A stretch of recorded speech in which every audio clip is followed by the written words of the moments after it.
Bona vesprada. Estem ací per a presentar la unitat 6, app per Android per a poder treballar-les des del mòbil, des d'una tablet o també des de la versió web. Aleshores, en aquestes apps el que podem fer és utilitzar-les i aquí ens ofereix una opció de poder fer aquesta adaptació de la interacció de les noves metodologies que hem estat treballant abans.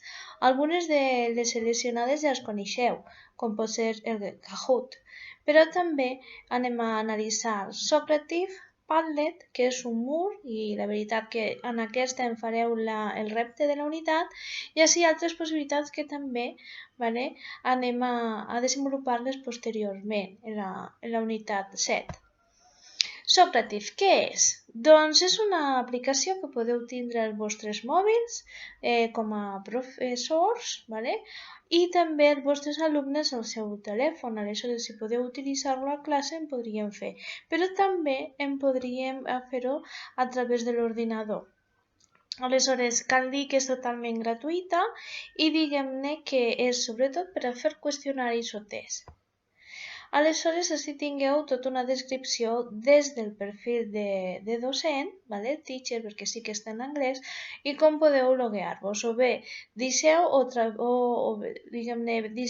creu un perfil vostre, o bé a través de Google. És veritat que n'hi ha persones que no voleu tindre un compte de Google o una adaptació, però sí que és veritat que aquestes eines que d'alguna forma són gratuïtes, diguem-ne que és el preu que sí que haurien de pagar. Però la recomanació és que per a mi, diguem-ne que resulta prou significativa i prou útil. Aquestes captures de pantalla poden haver evolucionat una miqueta. Com vos fixeu, així en tinguem la gestió dels propis qüestionaris que hem anat creant, així inseríem com podem crear, i així és un codi que nosaltres anem de donar als nostres alumnes perquè puguen entrar a fer aquesta resposta del qüestionari. Aleshores, nosaltres en podem crear qüestionaris a través de 3: resposta múltiple, resposta oberta o una resposta tancada. Per què, diguem-ne, m'agrada Twitter? En aquest cas apareix també en Twitter que l'hem ficat. Per què m'agrada moltes vegades el Socrative? Doncs perquè em dona una correcció ràpida. Jo l'utilitzo normalment per a repassar els continguts, sobretot de nivell teòric. Una vegada fet tot això, el que sí que anem a trobar-nos és que jo puc ocultar el nom dels alumnes, que leïsquen cadascú en l'ordre diferent. Pensem, per exemple, n'hi ha companys que ho han fet a través d'aquests exàmens, per exemple, d'Història de l'Art de segon, i aleshores han utilitzat això per fer un examen ràpid, també.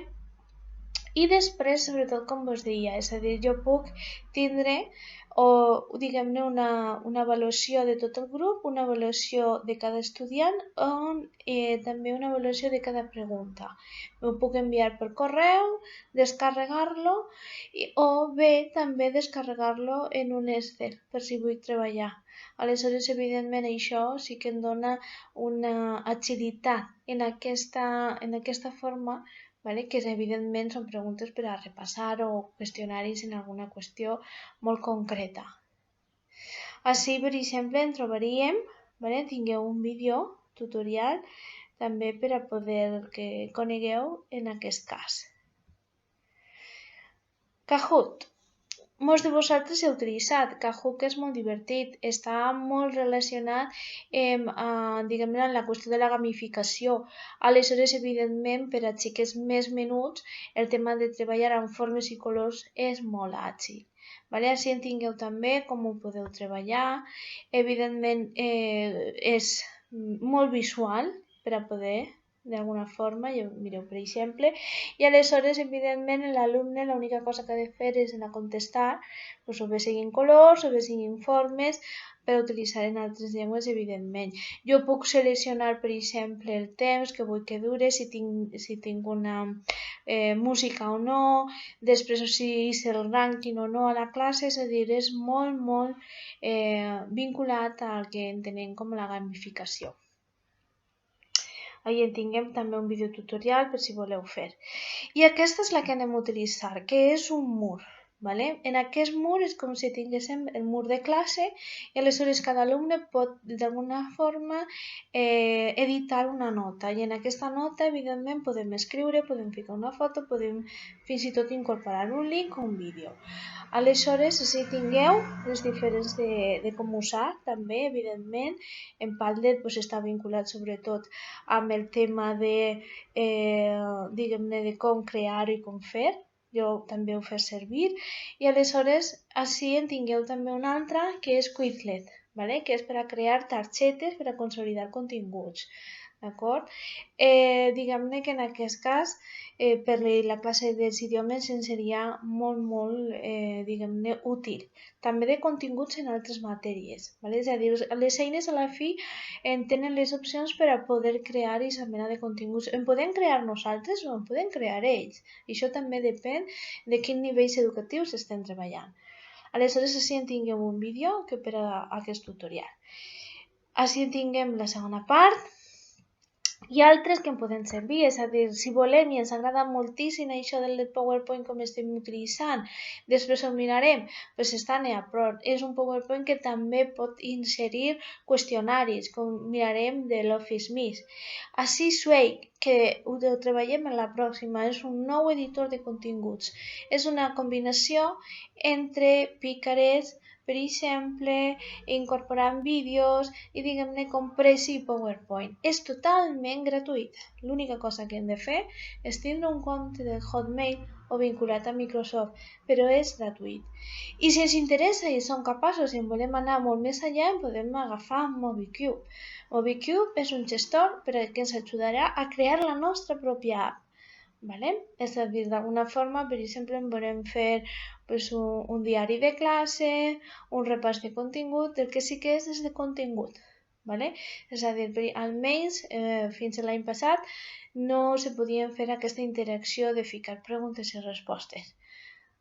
I aleshores, així en tingueu una sèrie d'activitats per a poder fer en l'aula. Evidentment, només és una pluja d'idees prou ràpida que em podrien d'alguna forma anar en aquesta idea de la interacció i el canvi de rol dels alumnes. El repte de la unitat? Contestar aquestes preguntes en aquest Padlet.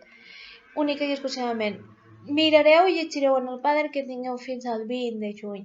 La veritat és que no n'hi ha temps marcats, únicament és per a quan vam fer la planificació del curs que tinguérem. L'única cosa és que el dia 30 de juny que acaba el curs tot estiga ficat per a poder tindre, diguem-ne, el curs en la certificació. Aleshores, aquest és el repte. Contestar a 3 preguntes, ¿vale? En una valoració de si utilitzaries o no Padlet o alguna de les altres. Diguem-ne que ja sé que n'hi ha gent que utilitza Kahoot, aleshores així és un repte ben senzill. Moltes gràcies per la vostra atenció, estem en contacte i no dubteu, per favor, si en tingueu algun problema per a poder seguir el ritme, alguna necessitat, com ja m'ho fer saber, digueu-me i parlem i aleshores després vos incorporeu sempre fins al 30 de juny. Vale? Ens trobem a les xarxes.